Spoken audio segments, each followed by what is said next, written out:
The Tangent Egg podcast is aimed at a mature audience. It contains themes that are not appropriate for all listeners. It's important to note that we are not experts. We routinely have no idea what we're talking about and are just three idiots sitting around a table. Listener discretion is advised. Welcome to the Tangent Egg podcast. I'm Seth, and as always with me is Swoosh and Jondo. Hi. Hello. And first up, I'm going to get some of my own bitching out of the way.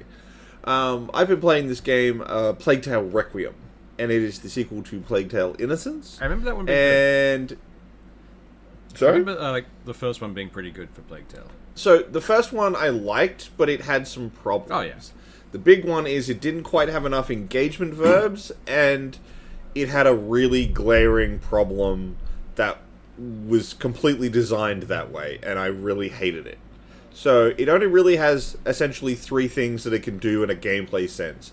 Exploration, puzzles, and stealth. Unfortunately, it doesn't do the stealth great, and it kind of floundered a little in the other two. They weren't bad, and there were definitely some amazing set pieces in the first game.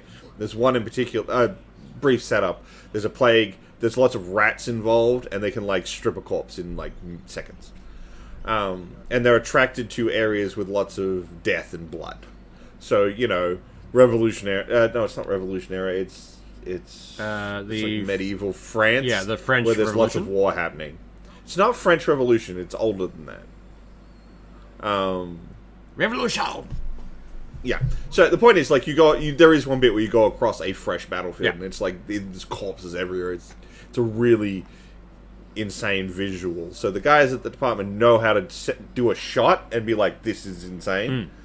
But their stealth is really kind of half-baked. It doesn't quite work. It's enough, but And the big thing they did is to keep the rats away, you have to use fire.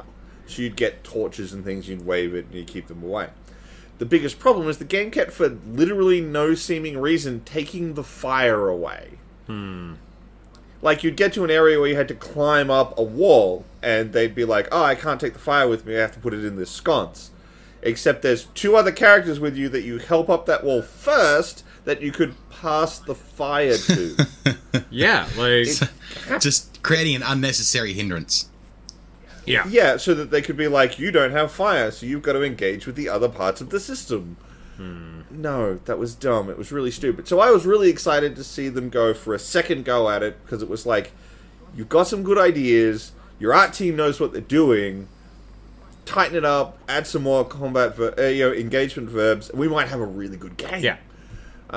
So I definitely told people, check it out if it's cheap, have a go. And I would still say, have a go at the first one. You can get it a lot cheaper than the sequel, and it's generally a pretty good game.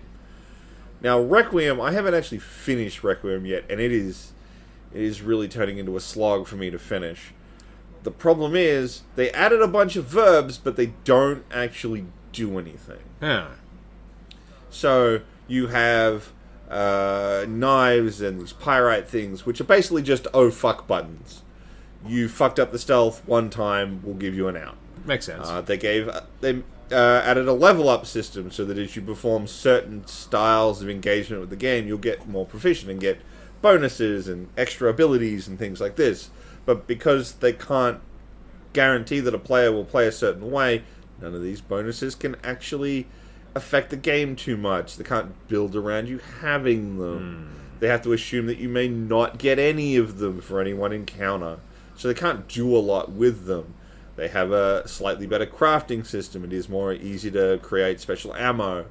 But then they added in all these trait systems which will upgrade across the game, which cause other problems with, the stealth system isn't that much better. But to get the tools and upgrade items you need to use the upgrade system, you have to engage with that stuff, and you have to explore. But I don't want to, because it's really difficult. The stealth system isn't very good.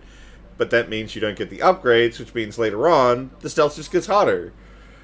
Yeah. It's this weird feedback loop of, it didn't actually make the verbs sound stronger, and we've got more things for you to do, and more ways for you to engage with the content. And it just seemed like, yeah, we just kind of did it again, and then added some things that kind of help, but don't really actually do They it. help in a cosmetic sense. It makes them Which look is like they did things. Yeah. Which is frustrating because their puzzle design, while still not like Portal or anything, it's a lot better. And their exploration design is fucking amazing.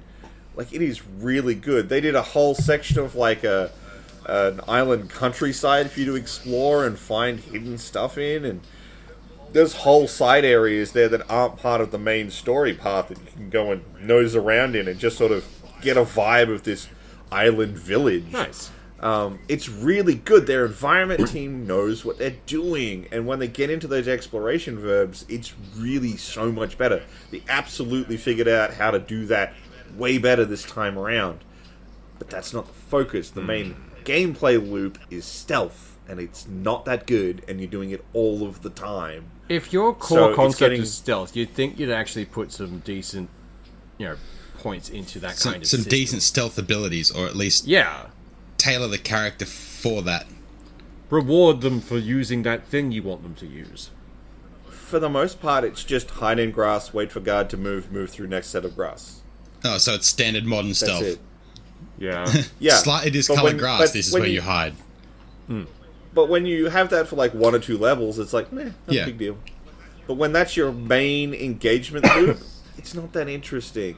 Not that I'm a big fan of the particular... I don't mind the game, but I'm not a huge fan of it. Look at The Last of Us 2.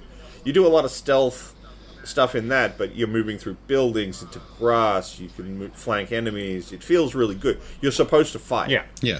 But in this, fighting is discouraged. You die very quickly if you get caught. So you're probably not supposed to fight. But then how do you explore the area to get the upgrade tools to do other things better? It's this weird feedback loop of discouraging you doing stealth, but requiring you to explore while in stealth. That's fucking weird. That reminds me very much of that game, Styx, I want to say it is, where you were the goblin. Had to go through. Yeah. Oh, yeah. I actually enjoyed the stealth in that a lot more. Yeah. But I think that's because he is much more agile as a character. Yeah. So you can get up in, like, the rafters and move around, and you've got a lot more... Like, there's more verbs within stealth than hide behind cover. Yeah. They cannot see. So, More dimension. I enjoyed it more. I enjoyed it quite a bit because it was mainly a stealth-focused game, and if you were in direct combat, you were about fucked. And they actually focused on you need stealth. Like, you might be able to throw an extra knife or might be able to put an extra fire out, but nothing's going to make you more resilient. And I thought that was done well. The second game, not so much. I just didn't enjoy that one as much, even though it had better controls. But like that was the only real increase to it, but at the same time, still felt lacking. But, like, the thing you gotta understand there is you've got a lot of options for how you want to engage with stealth. Do you want to do stealth? Do you want to do combat? How do you want to play with it? Plague Tale discourages all other things other than hide. Yeah. You can fight, and I definitely have found ways to make that work as I've learned how to manipulate the AI to just be like, you're all dead. But it never feels satisfying because I feel like I'm manipulating it, not having cool moments. Feels like you're cheesing the game in order to win. Yeah. Yeah. And that's a lot of... Well, I've found almost horror games or thriller games or a lot of those stealth games, like, they're, like, quite suspenseful until you figure out, I can skirt the AI and bring them to an area that I can start separating them out. All right, well, now I've just cleared a room. Then next it becomes room, I can do it again. Yeah. Then it's just... Or you find the edges where you can just, like, walk around them, and they were a non-issue, so what was the fucking point in the stealth? And you start figuring out their sight lines and how far they can see. Is like, well, okay, I'm just going to walk straight through the middle of this. I'm finding that with Hitman, they change that to a World of Assassination. And instead of just Hitman 1, 2, and 3, they brought them all together with all the DLC, which is pretty fucking cool. Nice. But, yeah, in that, it's like, okay, well, I know if I stand, like, 10.1 meters away from them, they're not going to see me. So I'm just going to skirt around this, and oh, look, now they're dead. Anyway. Yeah. See, the only stealth, or game with stealth that I actually liked the mechanics for recently was probably Ghost of Tsushima. Because that was weirdly... It was very simple. All you do is hide behind stuff, and you can get under a couple of buildings, or jump down from a roof. But it felt really organic, and I quite liked it. But also, I liked murdering all of them until there's like 3 left, and then popping out of the long grass yelling, "Fight me!" and dueling them. Well, I think the useful thing with games like Ghost or even Hitman is your ability to choose how to move through and engage the space. Yeah. You can run in guns blazing or go in stealthy. You can do either. But even then, look at Ghost. Okay, cool. You want to attack this camp. Cool. What angle do you go in? Yeah. How do you approach? Do you take out any snipers before you go into the area? What do you do? There's a lot of option. Again, Plague Tale is you walk into an area. This is a stealth section. Cross this yard. Yeah. Somewhere on the other side, vaguely, with no indicator where it is the door you need to go through. Or the flag or whatever to indicate transition to next section. Yeah. Which is really annoying when you're like, okay, so there's going to be a door on the other side of this room. You sort of work your way across this side of the map, and then you find out it's on the complete opposite side from where you are. So, you went right, the door was left, but you're both on the other side of the thing, so now you've got to also transition back across, which is just frustrating, because you have no idea where you're going. You're just expected to kind of get across the yard, and you'll figure it out. That was the issue I had with Thief. It just makes their stealth massively problem. Like, but Thief was about the exploration in stealth. They leaned into that pretty well, but, like, I got lost in the most recent Thief so often. I swear I don't have object permanence some days, where you're walking through, it's like, where am I going? It all looks like townhouses. And that's it. Like, but, like, I know I bitched a lot about their stealth system, because it is warranted, in my opinion, as kind of shit. Yeah. And I would really actually rather they abandon it and just focus on the storytelling, the puzzles, and the environments. They had one where you went into one of these rat warrens, and it is absolutely jaw-dropping. It is just an insane visual. Nice. And then there's another scene earlier in the game where you're trying to dodge around some guards, and so you end up going through a medieval butcher's garbage dump. Oh. And it is absolutely as you'd think it should be. Nice. Because it's medieval times. It's literally just an alleyway that they've dumped animal corpses in, and they've just left to rot. It is squelchy and... That sounds horrible. But that's the thing. Like, their environmental team knows how to sell that. Yeah. I remember the first one being pretty good, and, like, the visuals and that alone were fucking nice. They're better in Requiem. Yeah. Absolutely. Without question, they nail that shit. It just sounds like they kind of dropped the ball on a couple of control issues and that kind of stuff, but I think they tried to shore up their problems instead of fix them. Yeah. I mean, it could have been worse. It could have ended up like, which was a Deus Ex Machina was the one that got a separate group to do their bosses. And... Oh, yeah, Human Revolution. Yeah, and they were dependent on specific power-ups that were optional. They weren't dependent, they just didn't care. Yeah, fair. Yeah. Because if you had a speech-focused character, you couldn't talk to any of them. It was only combat. Yeah. And then there was the fact of, like, the lightning level, where it's like, oh, do you have lightning resistance? Like, no. Ha! Good luck! It's like, oh, neat. I quite like the Deus Ex games, but that whole game where you could actually go in and it was a microtransaction as to buy fucking skill points. And it was per character, not account. So if you then finished the game and wanted to start again, you had none of those. You'd have to go through and buy them again for that character. Yeah. And if you bought the game early or got the pre-order DLC, whatever the fuck that was, that included some extra skill points. If you then started another character, all of that content was gone because it was only unlocked on your first character, including all the weapons, everything. Wow. So all the content you got for a pre-order and everything only worked in your very first playthrough. That is fucked.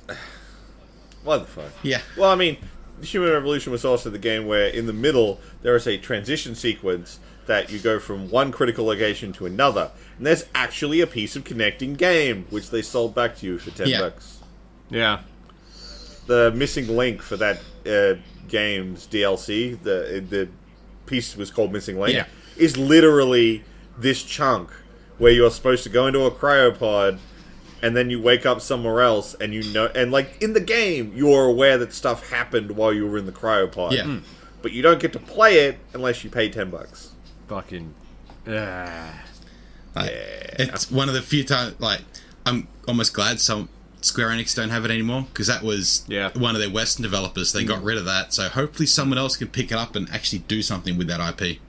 I mean, the one thing that Human Revolution, like, that annoyed me the most, had to have been just the most random oversight. But when you saw any item you could interact with in that game, it outlined it in yellow for you. They're a nice bright color. It was really good. So there is a section where there's a hotel you can go in, and any bed that has this, like, same template, it's like a maroon quilt cover with yellow edging. Yeah. So it looks like an I sat there for fucking hours. Like, why can't I get... It says I can interact with the bed. Let me interact with the bed. No.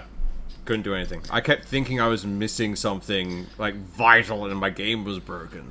But also... It drove me nuts. Also in that, like, yellow highlights everything you interact with in a game where everything is yellow washed. Like... Yeah. That was a little annoying. If you actually went through in the game files and changed the highlight to a cyan or any other color, it's like, there's so much more shit in this world. Yeah. Oh, it was... back when everything got the piss filter. Yeah. Yeah, that and sepia. When everything was brown. Like, all the shooters were just brown. Yeah. Brown or Fallout was grey. Yeah. Gears of War was just nothing but grey. That was fun. I didn't mind it in Gears, though. It kind of fit the setting. Everything was just I'm not gonna lie. Gears worked. I never got past the third one because I kept getting distracted. I really should go back and play them again, but... I mean, like, if you ever want to play them co-op, they're on Game Pass. Ooh, that could be fun. All 5 of them on Game Pass now? Totally do that. No. They still won't put 2 and 3. Why? Weird. That's... I suppose they almost have to do a remaster to put 2 and 3 on there. So, might be Yeah, waiting for an but anniversary. at the same time, like, come on, guys. Yeah.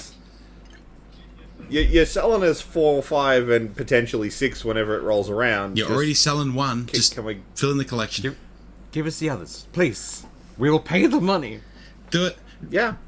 Put 2 and 3 on there and then sell it like a fucking Master Chief collection. Like a Gears collection. Yeah. Yeah. I would buy that in seconds. I actually would. Yeah. Even if they put it on Game Pass, I would probably actually give them money for a complete collection of Gears 1 through 6. Gears of War, the whole cog. I don't care. Call it whatever the fuck you want. It's all the games. No, just I like bang. that name. The whole cog sounds great. If by any chance, like, someone from that company's listening, please, give us the thing. I call out to Cliffy B, but it doesn't work there anymore. Yeah, true. But yeah. Although, speaking of, like, microtransaction-y stuff, Angry Birds is getting delisted. Yeah, so what's happening with that? Okay, so what's happening is Rovio has pointed out that the original Angry Birds, which you can still get, and costs, in the article they said it was like 79 cents. It's like $1. Is getting delisted because too many people are playing the original game and not playing their new stuff. Their new stuff is often free, but full of microtransaction stuff. Which is clearly where Rovio wants you to go. So they're basically going, oh no, our product is too profitable, is too popular, but we can't infinitely monetize it. Yeah. We need to get Whereas the initial game was a one-time purchase, and now you own it. And now you can play it. I'm surprised they didn't delist it earlier. They are supposedly going to put it back up as Red's First Flight. Which will have a new store built into it. Most likely. Yeah. And if it doesn't, it'll be more expensive. Oh, yeah. You know, instead of being $1, it'll be like $5, so it looks more like, I don't want to play that. I can play a free one over here. Yeah. And so if you search Angry Birds, you'll get the new free Angry Birds instead of the original Angry Birds. I mean, like... Because it's no longer even got Angry Birds in the title. It's called Red's First Flight. Yeah. Like, how would you assume that is a Angry Birds product unless for some reason you'd watch the surprisingly actually entertaining movie? I have enjoyed those 2 movies quite well, actually. Like, I hate that I have. Same. Like, they should not be as fun as they are. But I rewatched the second one recently and had a ball. It was great. I haven't watched either of them. Hey. They're actually kind of fun. Like, the fact that they show Red being proper angry at things. Like, I connect with this character far too much. But, I don't know, like... It was good. So I think it's pretty dickish yeah, how they're just scamming, like, dragging people away from a one-time purchase to just force fucking microtransactions. That's real fucking shitful. That's proper marketing right there. Like, that is... Like, someone in marketing has just been promoted due to this. Yeah. Guaranteed. But... We've determined that we will make more money if we get rid of our most popular products. Yeah. Yeah. And, like, it is always a fun thing. It's the whole... The companies are obsessed with, profit. We have to make more, and that way we strip everything away. It's like, guys, no, make a good product, and that makes it a lot easier. Just don't be a dick about it. Come on. But no. I don't know. I think more and more things are going away from a one-time purchase. Oh, definitely. I think we're going to see more and more of larger, I won't say AAA games because most of them are fucking shit now, but I think even stepping down to AA or even A and maybe even fucking indie games later go more of a free-to-play route with fucking smaller shit thrown into it. Which is irritating given the actual numbers that single-player games... Exactly. Oh, yeah.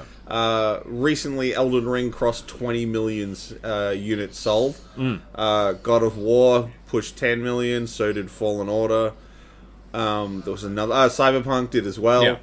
These are all single-player titles without massive recurrent money piles on them. Yeah, seems like the Horizon games, like they don't have any multiplayer in them. Yeah. And they are fucking amazing. Like... They're pretty. If they want to dump time and make an actually good game, they make actual fucking money. Yeah. Absolutely. But instead, they're just making popcorn games, essentially. And no, they make streamer content. That's all they're making. Once they've thrown multiplayer, all they're trying to aim for is streamer content. Not for go and enjoy the game. Yeah.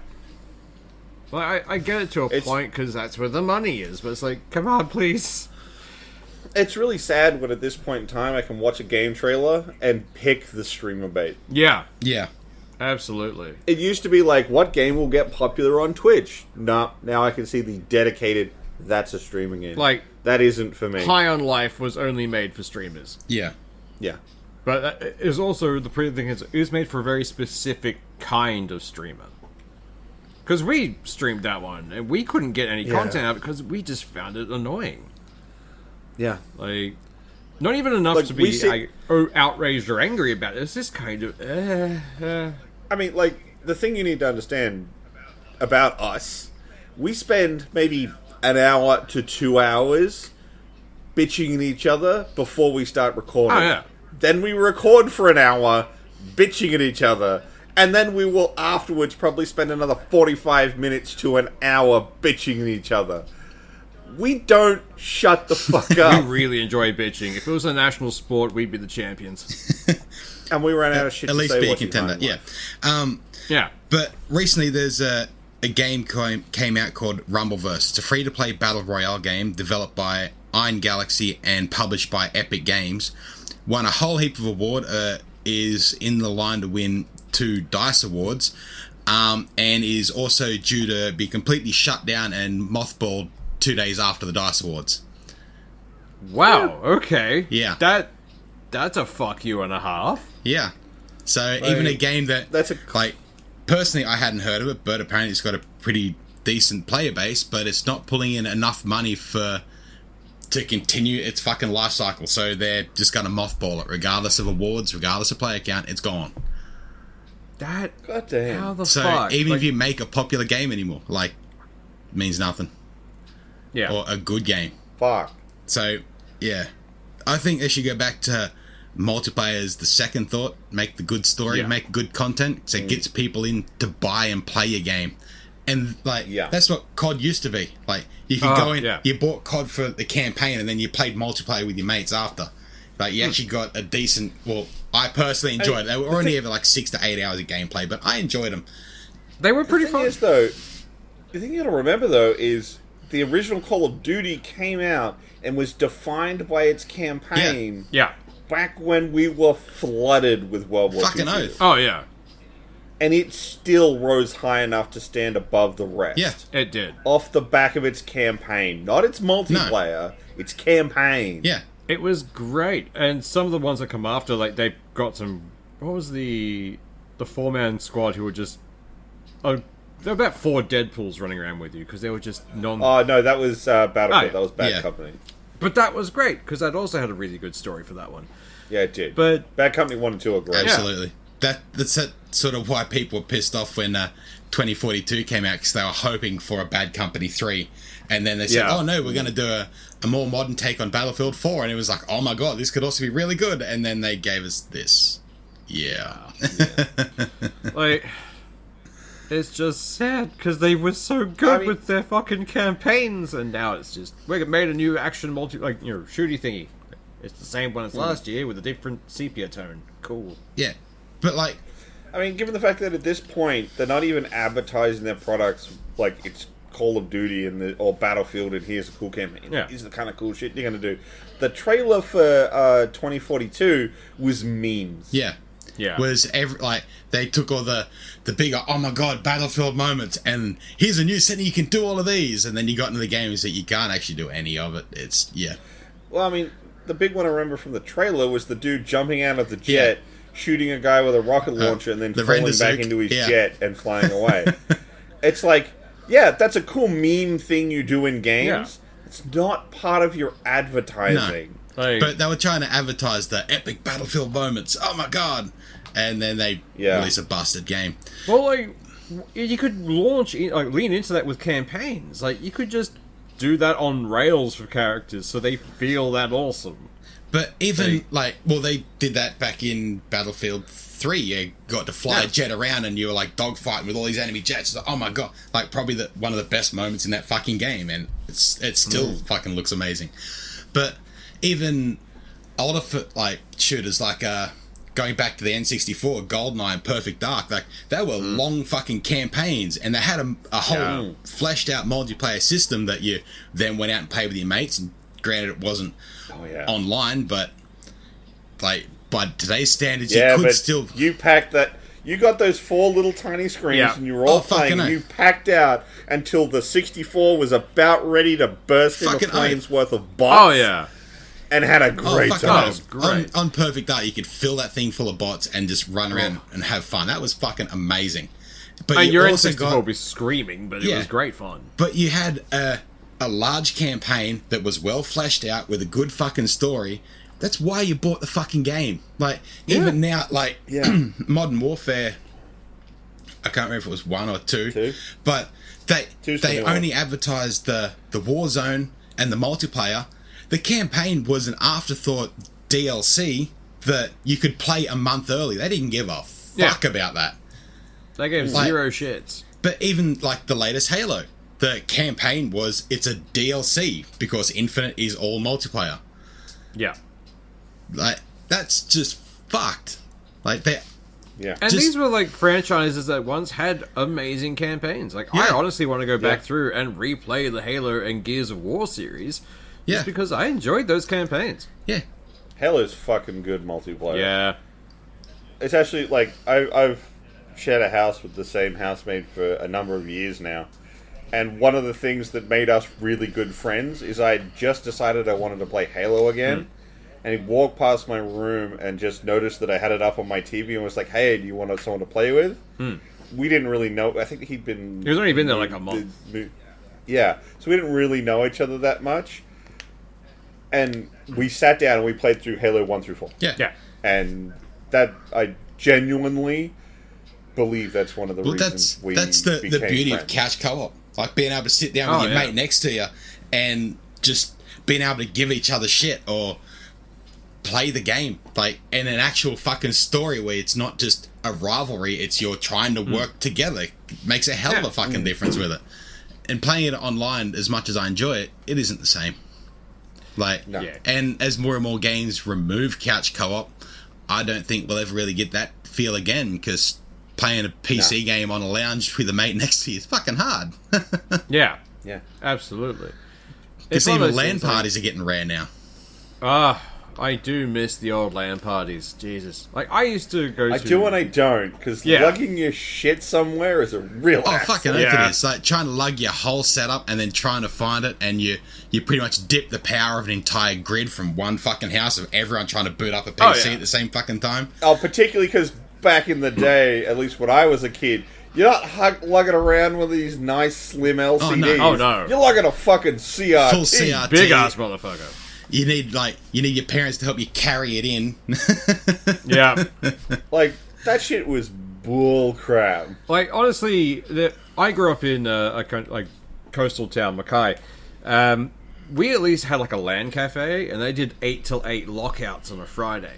And being the massive fucking nerd that I am, I'd always go to them with a few mates. And we just spent 12 hours gaming in the same room. Yeah. And it was great. Yeah. It was like some of my favorite memories of these people are in that place. Yeah. And just having that person, like, not needing a headset, you can hear the game, you can hear everyone else's game, and you just yell out bullshit to people. Or you can trash talk while you're in a firefight to the person next to you, and you fucking got me. You give them a dead arm and keep playing. Like, you have some fun. There's a whole different type of interaction than it is with a headset and a screaming child. Yeah. At one of the share houses I used to live in, we all really got into Killing Floor. Nice. And when we'd all boot into it, and like everyone would just open all of their doors, and you just hear each other yelling across the house. I did that at the share house in Union. But I think as much as I like some of the things where gaming's headed, I'm also missing a lot of things we're losing. Yeah. Honestly, current multiplayer for me feels cold, if that's a good way of putting it. With it being a focus, it's getting cold because they're only trying to shell every cent out of it they can. Whereas when the campaign was a focus and the multiplayer that was tacked on the back, the people working on that, it almost felt like it was a bit of a passion project. Like, we've got this campaign they've dumped all this into, but I want to do the multiplayer. And so it's not just as focused or as money hungry, I suppose, might be a better term for it. Yeah, pretty much. Because now even if they get a good multiplayer, well, you're going to be paying for some maps and... unlocks and later, and how much do you want to pay? Do you want the battle pass now, or do you want to try and earn it? Is there multiple tracks to the battle pass? It's very clinical, and I hate every second of it. And even worse when a game is pushing for competitive. When they're based around a competitive mode. Because as a person, I hate competitive in any game sense. I play games to have fun. If something becomes a job, I'm out. I'm done. I'm going to move on to the next game. That's why I couldn't do raiding and WoW. But that's why I couldn't play Overwatch towards the end, because everything was geared to competitive. So I just want to jump in, grab a random character and have some fun. But no. We're putting rules and constraints on. It's like, fuck you. It's kind of slightly hilarious how much the competitive scene for Overwatch is falling apart, given how much they tried to build it. It's weird. Well, the thing is, like, they fucked over enough people that everyone who played it religiously and in competitive went off to other games. Yeah. Wasn't worth sticking around. It's less that and more that, like, they put in, like, prohibitive amounts of money you had to put in to be part of the league. Yeah. Other games like Valorant showed up and let, little fish, go and be big fish. Yeah. At which point that bled out you need that flow through of new faces coming into the scene. Those new faces went, I'm going to go play Valorant. And they just it all sort of bled away, and now it's in a kind of a shite state. It's like League of Legends and that kind of stuff. I'd almost say Valorant more cannibalized out of CSGO. It's very much more how it feels. Or CSGO with powers or abilities. Yeah, it's... Oh no, that's where it went from, but like people who were playing that sort of hero-centric game drifted to saw Valorant went, there's somewhere else I can play. And it's just, you're diffusing the pool of players, whereas before there were only a few major games where people focused to. Now there's so many of them popping up that you've only got, like, sure, there's a large player base, but you're only going to get so many per game. Yeah. That's the other thing that tends to happen, is when, like, a game type becomes popular, and it works its way into everything. Like, i.e. Battle Royale. I'm hanging for the death of Battle Royales. I want it to happen soon. I'm so done with it. But before that, it was zombie modes and that kind of stuff. Yeah. Like, every game had a zombie mode. To the point where it became obnoxious. And it's like, now COD is guaranteed to have zombies built in. I actually have like a positive thing. I've got some younger cousins. I've got quite a few younger cousins. And I was talking to one of them the other day, and I knew they played Minecraft, and I knew they were into Fortnite and that kind of stuff, which is like, oh, all right, then they're kids, they play it. And I was talking to them and say, oh, so how are you going in Fortnite? Are you like, you winning, son? And they're going, oh, nobody at school plays Fortnite anymore. It's shit. It's like, oh my god, there's hope yet. And then I said, so what are you playing? They're going, have you ever heard of Dungeons and Dragons? Like, oh my god, there is hope. Like, get into that. Yes, please. Nice. Like, no, I haven't. Please explain. Explain all of it ad nauseum. Go. A lot of them are like just straight out stepping away from that shit and going to, because of stuff like Stranger Things and like the Dungeons and Dragons movie, and they're starting to hear more and more about it. Like, I was sitting down having drinks with a cousin. I was talking to another mate online, and they were listening to me complaining about all the shit that was going on with Dungeons and Dragons, and they were asking me about it. So I started telling them what it was, and then like, oh my god, I'd like to try that. And so I was going to run a game with some younger cousins and just see how it goes. And they're actually excited about this shit. It's like, oh my god, finally. Yeah. I'm excited. Nice. Like, I will absolutely take the death of Fortnite for the rise again of D&D. D&D. Maybe not D&D, but of just TTRPGs. Just in general. Yeah, any of them. Yeah. Pathfinder. Let's just aim them towards Pathfinder. We're good. 5e is a good stepping stone into other ones. Yeah, it is. Yeah, true. We don't want to scare them off with math. No. I will never pretend that 5e isn't the best onboarding for D&D. But at the same time, I loved Pathfinder. It's like, oh, so what's your armor class? Rattles 12 D6s. But, still less dice than playing Shadowrun. Oh god, we had a were you in the MechWarrior game we had years ago? No, it was a house game. Which one? Where Joe had a ship. No, you were in that one. Do you remember the Shadowrun special? Spider Ship? Yeah. Yeah, I remember Spider Ship. Do you remember the Shadowrun special? Yeah. Dropping I think it's 100 cubes of solid tungsten from orbit just to bombard an area. That's not glassing, that's fucking diamonding. That's just... Oh, it was great fun. We ruined some people's day with that. Oh. You really do need way too many dice to play Shadowrun. It's you do. Tough. I mean, like, you just buy the Warhammer damage, like the D6 buckets. Like, you almost need a bucket of dice for that kind of that game. It's like...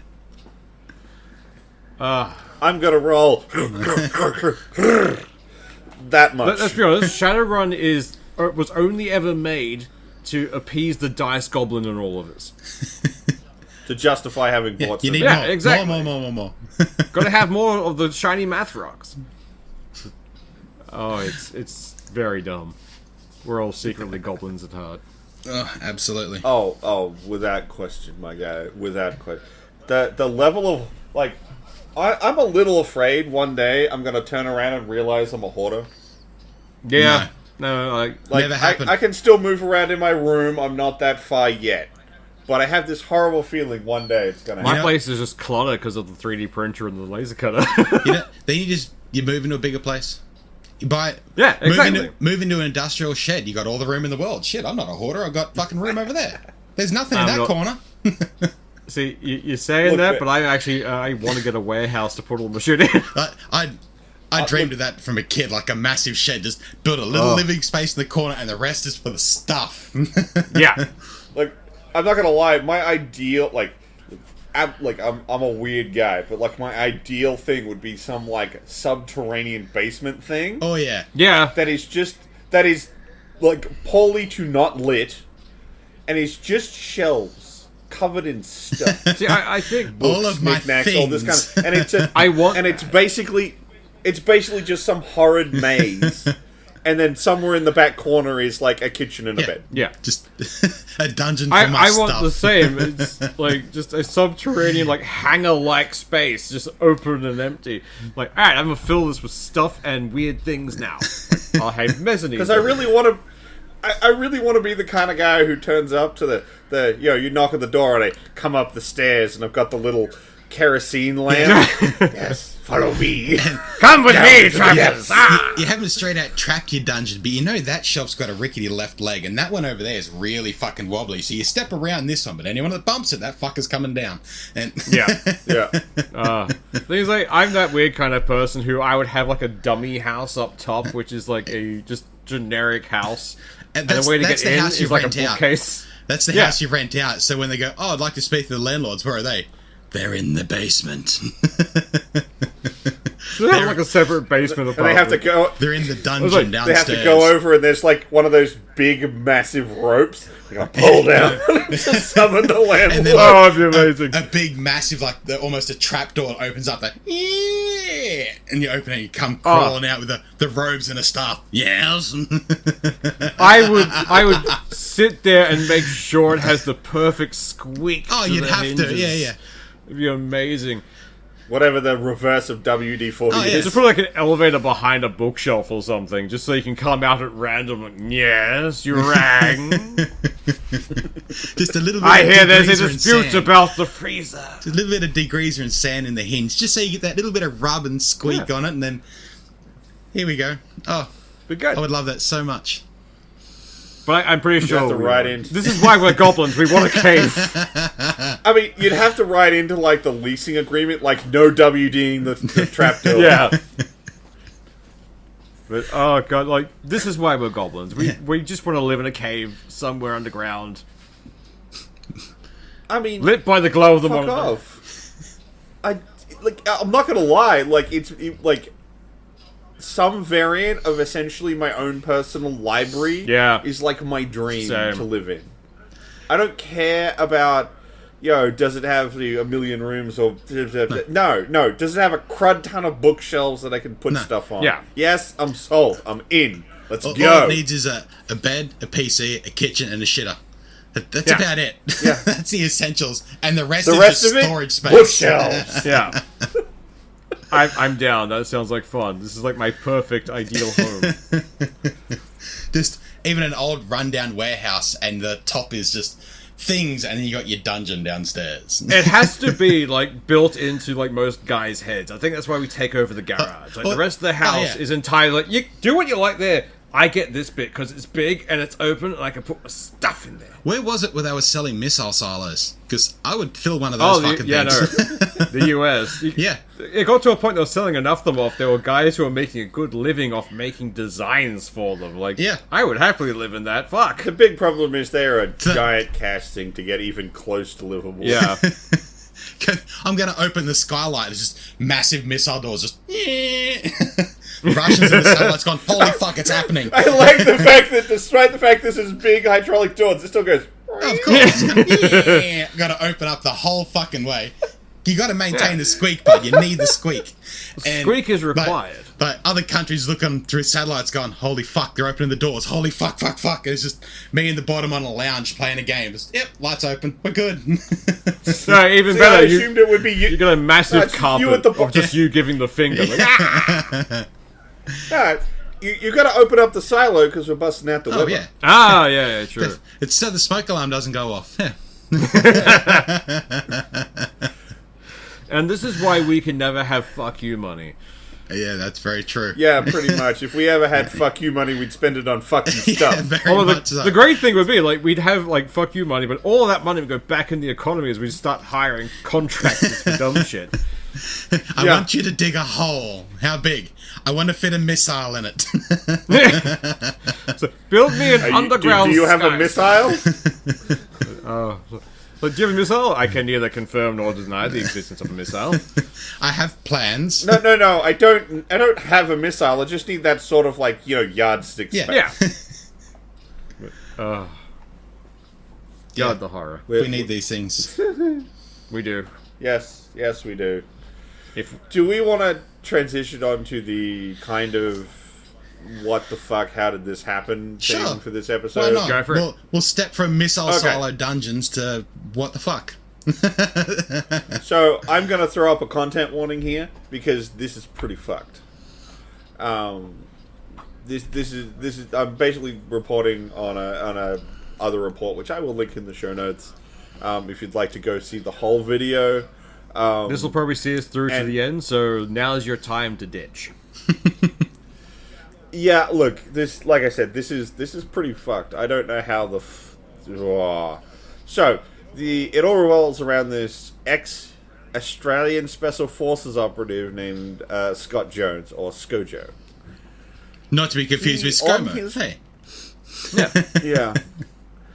On his podcast, I think it was Bedtime Warriors. I will just check the... That sounds like a really weird porno. Yeah, it does. Who are you? The Bedtime Warriors. Bedtime... Yeah, it's called Bedtime Warriors. He essentially admits to performing a war crime. Huh. No, I'm sure that's going to end well. So... Yeah. This is the Cliff Notes version of this story. Again, I will link a video where they go into much more detail about it and show the clip where it's from. I'm assuming that's Senor Geordie's. Yes, it is. Essentially, they were setting up an exclusion zone, not an exclusion, on a patch of area where they've got you don't cross this without getting checked. Yeah. Two guys show up on a motorbike, don't stop, and these two guys gun them down. Turns out they were police. So they didn't shoot combatants, they shot civvies and police officers in uniform. Ooh. They then conspired to hide this fact from the Australian Defence Force's Internal Investigations Department, saying that they were not in uniform. But that whole thing boils down to that they tried to hide it. Yeah. If they'd been open with it, there would have been an investigation, but they're in exclusion zone where things are meant to stop. Like, I'm not saying it's acceptable or all of that, but if they hadn't tried to hide it, the investigation would have gone through and said, okay, well, this is what happened, this is why it happened, and it's a fucking bad thing that happened, but it's an area where they know they needed to have fucking stopped. But it's the fact they hit it. Procedure is disable the vehicle, not shoot the driver. That's hard on a fucking motorcycle, though. Yeah. I know, but they didn't even try. No, yeah. They openly admit they did not even try and shoot the bike. They just shot the two people. So he's the one telling this on his own podcast, right? Yes. Like, why? What? This podcast is from this year. This happened back in 2009. As far as I'm aware, there's no statute limitations on a war crime. No, but I'm just saying, this is how long it's been since he pointed this out. Yeah, it's just like, how the fuck? Like, I know it sounds dumb, but like, if you'd said this was Blackwater, I'd have been like, that makes sense. Yeah. Blackwater's got a massive reputation for overreaching and doing dumb, fucked up shit. Yeah. but This is our Australian military. I know people who served. yeah, They're great people. They're amazing people. Agreed. And then there's this motherfucker. Yeah. Who's on a podcast just casually telling a story about how he just shot two Afghani guys because he thought they were Taliban. No proof that they were. All they done is not stop. no, but it's the I not don't know stopping. why he thought even to talk about that. Like, I know, but like, it's straight out evidence if there is an investigation into it saying, well, here it is, definitely. you fucking admitted to it. But like, the whole not stopping, they're in an exclusion zone. I'm guessing it's a roadblock where they're saying you need to stop here. Like, those things have usually got those big fucking signs up saying you need to stop, you need to stop, you need to stop, and you don't stop, we open fire. From what I gathered from the story they tell, it doesn't have those signs.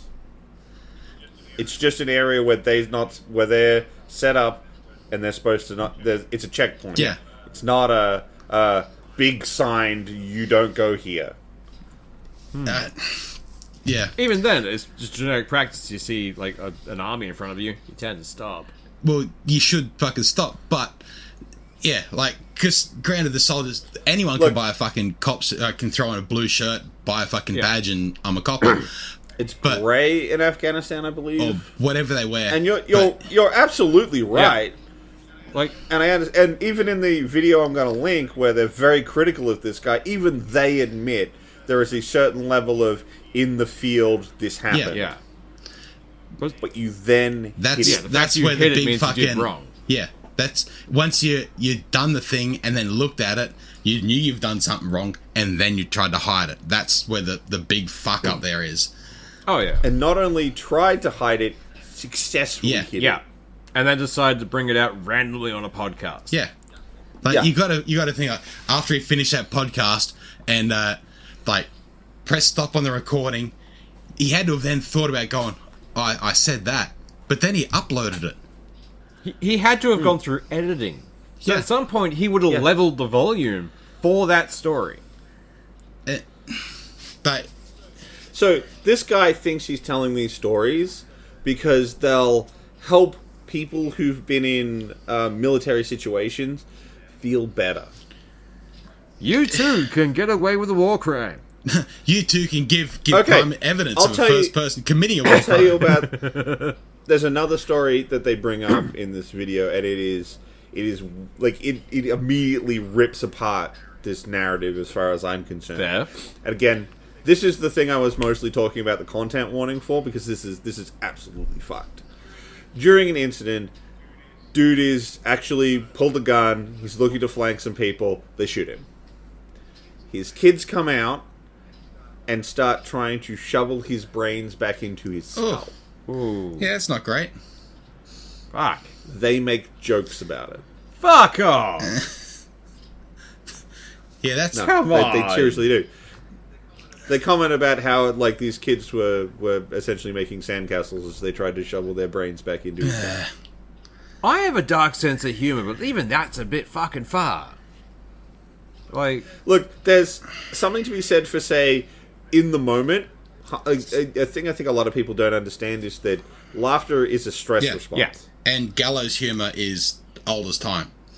Oh, yeah. Yeah. So, in the moment, most people could understand that, like, you do something to break the tension moment. But when you retell the story later, most people don't maintain the, oh, that was funny. Because he's telling this story about how he was the unit clown. Yeah.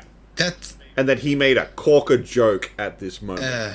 Yeah, that's fucking... like at the time, like some things someone will tell a joke in an instance, and in that very specific time, it's funny because not even really funny. It's just a all right. Well, that happened. Okay, but later on, you look back at it, and it's like, well, in this instance, it's not funny. Even the retelling of the story and retelling the events, it's used to call a Kodak moment. You had to be there then and there for the whole impact of it. The photo just doesn't have the instance. Like, it's a little bit, but it's not the instance of that.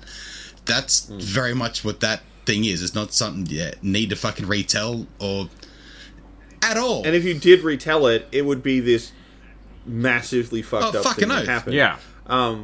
For comparison, I watched a couple other guys, Mike and Zach, who do another YouTube channel, Mike Burnfire. I love their stuff. They tell stories from Zach's deployment. And there are a couple of stories where bad things happen, and he does not treat them as humorous. No. Yeah. There's one where an officer wanted to have a checkpoint in the same place every day, and the gunner on top of his Humvee got shot because of it. There's another one where a tank driver the tank got hit, he got concussed and knocked out, and everyone left him there in the tank. He's alone in a war zone. He's a newbie, heavily concussed. Yeah. And he doesn't treat these as fun. No. Yeah. Because they're not. No, they're absolutely not. Like, but this guy... At the time, like, if, like, I'm sure the bloke who was left in the tank, like, if they didn't know he was alive or anything like that, at the time they may have said stuff between them because they're fucking pretty much brothers in combat. But later on, looking back on it, like, the introspection you can have on looking back on an event, like hindsight's 2020, you can see everything for what it was, but at the time you can only see what's right in front of your face. And fuck, just the like not being able to look at yourself and the impact around you is like, holy fuck, how blind are you? Jesus. Yeah. It's so fucked up that this dude is one of our... He's an Australian Special Forces guy. This is the kind of shit I expect when you talk about a PMC. Yeah. Some group that doesn't represent a country and gets away with bullshit. This is our military It's only been in the last few years. There's been quite a few fucking Aussies put up for war crimes and shit all over. Like, holy fuck! Like, and none of them admitted on a fucking podcast that's gone out worldwide. Jesus. Well, at least they got a good confession out of him. Fucking oath. Like, that case is going to be real fucking short.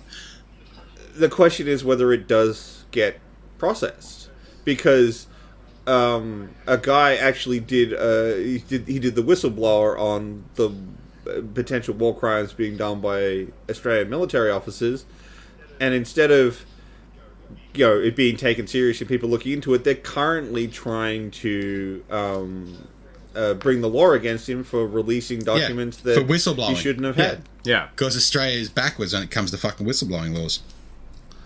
Yeah, because so that guy's getting screwed over in this, but this dude's out here having a podcast, and they point out that like a lot of these guys are posting like Apache video of guys getting shot on their fucking Instagram. Yeah. Fuck off, really? Yeah, Jesus. Like, at least with this kind of stuff, like because it's him doing it, and it seems like it's gone through a couple of big YouTubers. Like this is coming from Friendly Geordies, is how we found out. But I'm guaranteeing that'll have been passed on to someone, and someone's gonna want to look good. And this will make them look good. So there is a decent chance in my eyes that they might come for him, because it's an easy win. And at the moment, they need an easy win. Yeah, but again, they, at least as of recording this, I have not seen anything that suggested they're still suing the whistleblower. Yeah. They'll sue the guts out of the whistleblower, and worst comes to worst, they'll do an internal investigation, and they'll say, he was bad, we're going to punish him. Time served. Done. Every time it's a thing with like, oh, we did an internal investigation, so you paid some guys to say you were good, yeah? Yeah, cool. External investigation next, yeah? Yeah. Yeah, there's so much of that shit that there shouldn't be fucking internal investigations. No, just... Yeah. Out in the fucking internal open, investigation should only happen. Like an internal investigation comes after an external investigation. After the external investigation has gone through and given results, then you can go back and look. Okay, where else is this happening? Yeah, but just the really only good thing I've seen from this so far, the dude's Instagram and Spotify for his podcast have both been pulled. Understandable. By him? Did he panic? Or was it... No. Oh, he's pissed about it. He was trying to figure out who caused it to happen. Okay. So he still doesn't realize what he's done then. No, I think he knows what he's done. He just thinks that it's people coming after him, not that he did the wrong thing. I mean, they are. Because I guarantee you, if I was Spotify and I heard that there was a dude telling stories about, kids scooping their dad's brain and him making fun about it, I'd pull that fucker's podcast too. Definitely. Fuck. I wouldn't want that on my platform. No, fuck no. And if you're the platform where they're uploading classified military videos, I don't want him on my fucking Instagram either. Yeah. Fuck.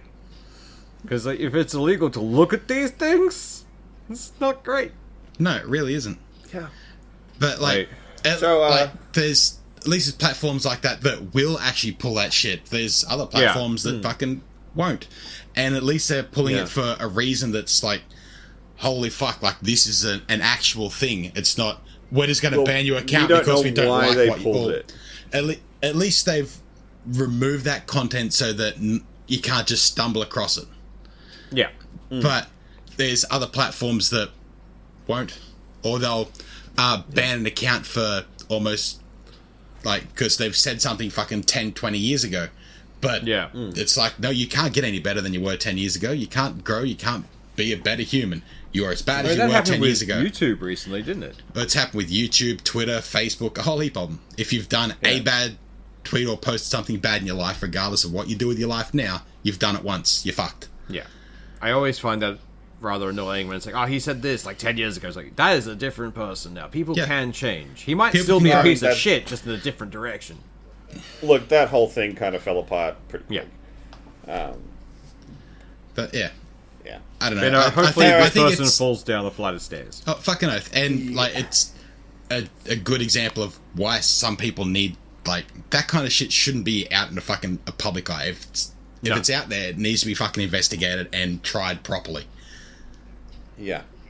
Absolutely. 100%. I just wanted to bring it up because, look, more people need to know. Yeah. And the more people who harp on about it, the more likely it is that he's going to get fucked up. Yeah, it's very much a thing that would otherwise, if it wasn't brought in the public eye, just get swept under a rug somewhere. So no, this didn't happen. Like it pretty much did for all of this fucking time. This happened back in 2009. Yeah. Not last month. Yeah. So that's fucking, 12 years, whatever the fuck it is. I'm probably counting wrong. 12 years of it literally being swept under a rug or buried in the dunes or just away. Ignored. And now it's come out and it needs to be fucking brought out into the light. Yeah. So, definitely. So, sorry for the slightly extreme downer end to this podcast, but, you know, we might be a silly, happy, fun times podcast, but once in a while there are serious topics that I really do believe we can be serious. We can have thoughts and opinions. No, we can't. We're just three raccoons in a suit. It's great.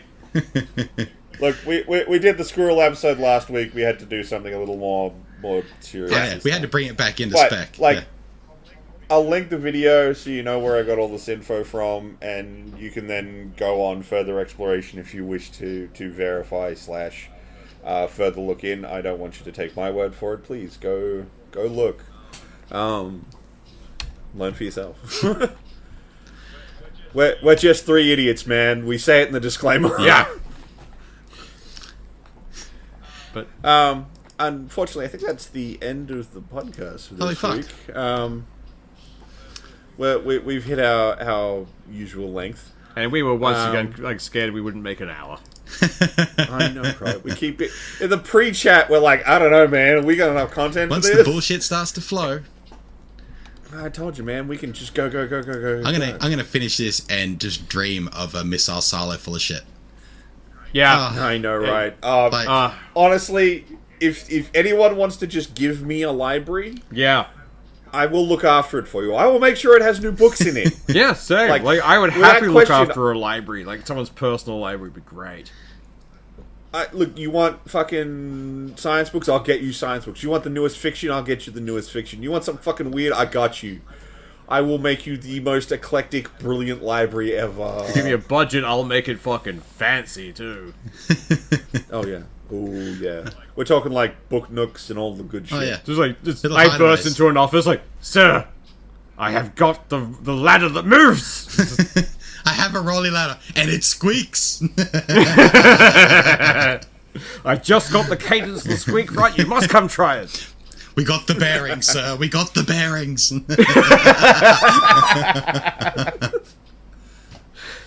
Alright, guys. Y'all have a good one. Catch you next time. See ya.